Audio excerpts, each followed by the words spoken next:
Welcome, ladies and gentlemen, to the HondaSUV.com 2002 CR-V EX Forum. Welcome to the Honda SUV Forum. I'm going to show you an unconventional way on how to change out your caliper. And on the way, you're going to notice how you're going to be able to use this video to change your pads and rotors as well. So let's get started on showing you what we need and showing you the centric part that I have. You're going to need brake fluid. Depending on the amount of fluid that's going to come out, you're going to pour back in. You're going to need 10 millimeter, 12 millimeter, and a 14 millimeter socket, and a 3/8" ratchet or 10 millimeter ratchet. A 10 millimeter open end wrench, a 14 millimeter large socket, and a breaker bar, a C-clamp to squeeze back your cylinder head with the old pad in there. I will demonstrate that later on, or if not on this video. This is your caliper. This is the hardware kit you get. This hardware kit can be found at Honda Parts Department. You get the brackets and a screw. You do not get malachite grease. You have not the original bolts, but now a 14 millimeter bolt on the back of the caliper. You take off the bolts of the caliper and do not lose them or drop the caliper. If you have malachite, now is the time you should grease it. It is up to you to grease this part or not. It is your decision. Once again, I show you an unconventional way. This is the caliper head, and this is the caliper bracket. It is a very simple item. You get a core tag. It has two washers on there, and these two washers go to the back of the head. You put your brackets on over here, and you put the other bracket on over here and use malachite on the backing.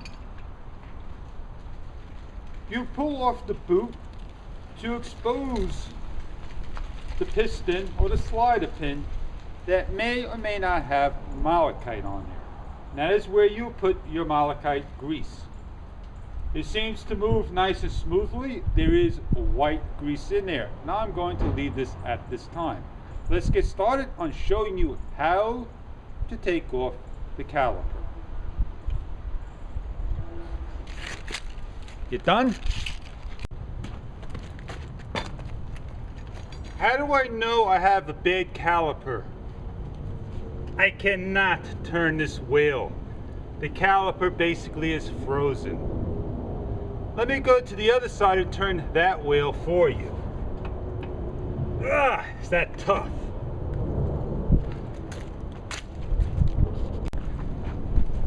Here's the other side, and look how easy that is.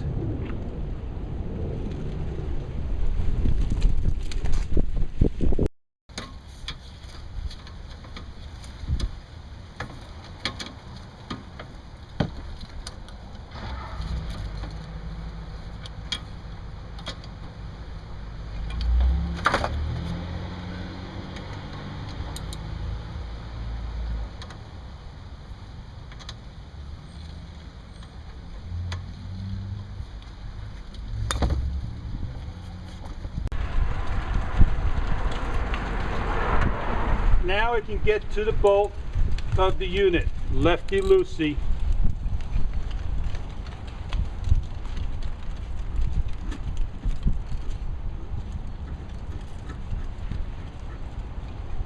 This is going to be the hardest part. Very simple to do. Now I can take everything back off again.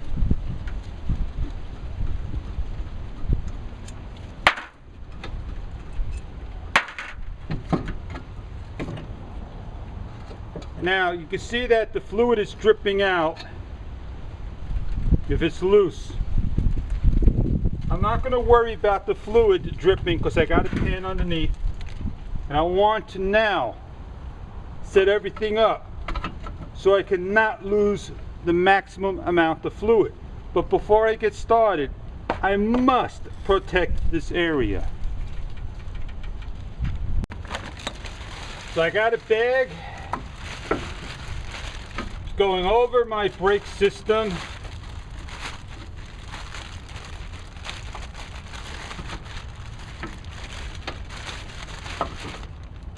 I got my caliper all set up over here. Going to remove the tab, all set in the pan. Place in the area where I can get to, so I don't lose that much fluid.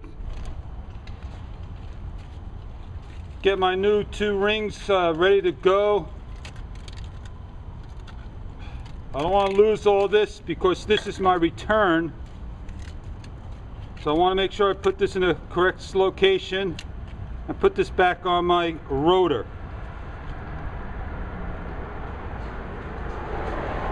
One ring is going to go here and one wash is going to go on the outside.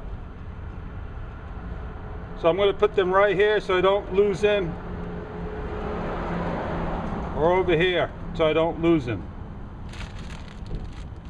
I'm going to probably use my thumb or my finger to plug the hole.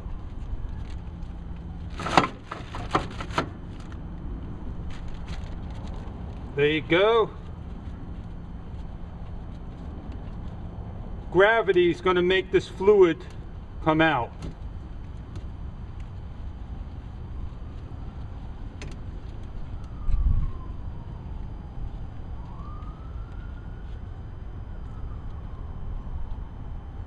There's the one ring.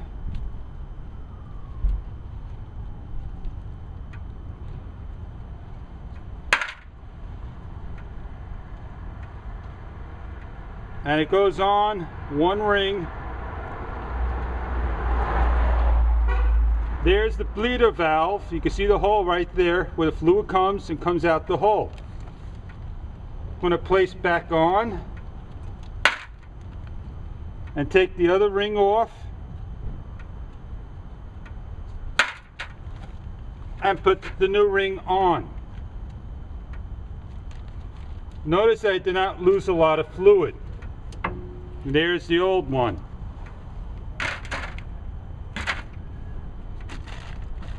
Here's the new valve.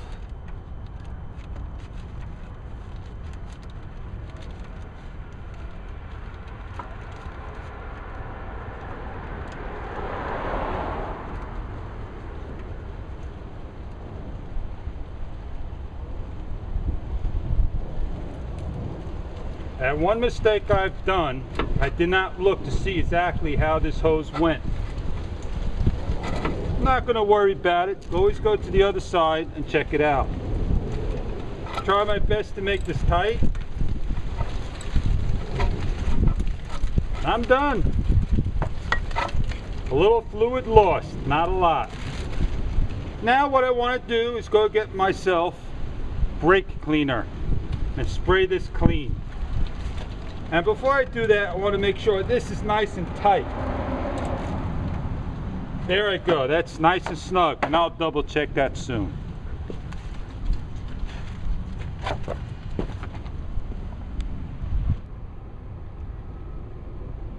Tell me when to release. Now we're going to have our person release the brakes. Press on the brake, fluid is open, press brakes, close, stop. Press on the brakes, stop, press on the brakes, stop, and do this 2 more to 3 more times. Press on the brake, stop, press on the brake, stop, press it real fast now, press on the brake, stop, press on the brake, stop. That is it. There is no air in the line, and thank you very much. Before we lower the wheel down, remember how hard this wheel was to turn. Now I don't have a caliper stuck.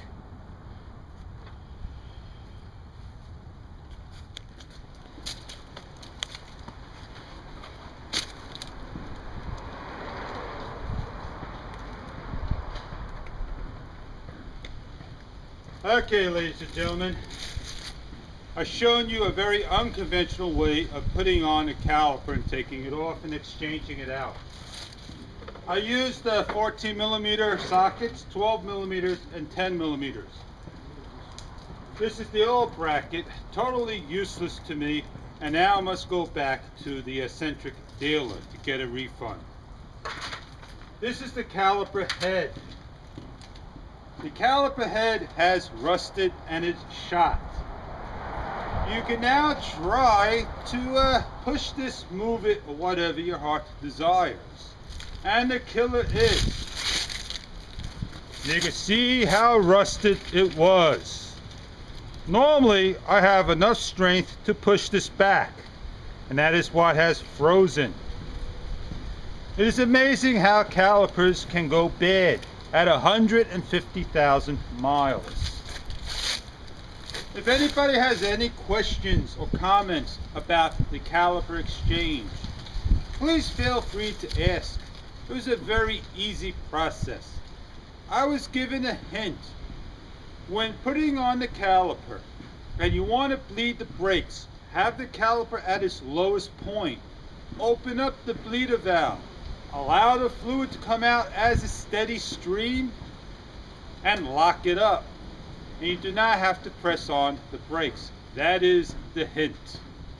Now, I do have to add bleeder fluid, brake fluid into the vehicle.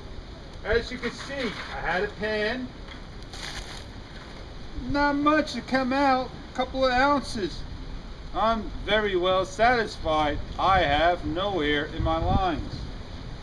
There you have a very unconventional way, and I do thank you for watching this video on how to change your brake pad, exchange your rotor disc, and exchange a caliper out, all in one video. Thank you very much for viewing, and I'm going to sit down and enjoy the rest of my G2 Gatorade drink.